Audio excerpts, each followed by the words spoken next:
Assalamu alaikum, kamar da yadda kuka sani sunana Tima Makamashi jakadiyar FKD.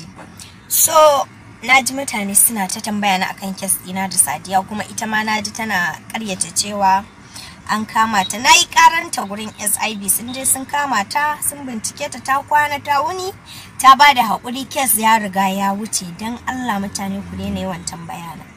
Ku daina yawan tambaya na abu dai in kuna so ku ji cikakken bayani sai ku tambaye ta ko kuma me, amma ta ga ta karyata an kama ta kan confirm an kama ta. Ta kwana a SIB, an sake ta, komai ya wuce, amma ganin yau da safe ta yi bidiyo ta karyata. Ba wani zancen karya, hukuma sun kama ta, sun yi ram da ita, ta kwana ta wuni, ta bada hakuri. Please, I'm sorry. Oh my God.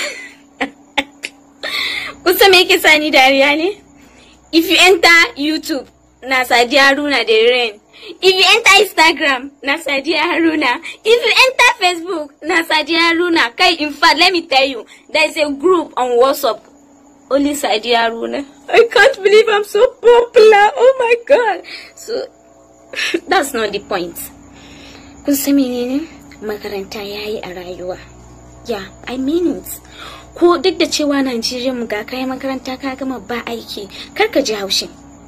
Ya kamata ka ji daɗi, saboda wannan makarantar ba sai kai aiki ba, zai sa ka zamto wani, ba zai ce maka illiterate ba, kuma za ka yi rayuwa da kowa lafiya. Idan ba je makaranta ba a koma.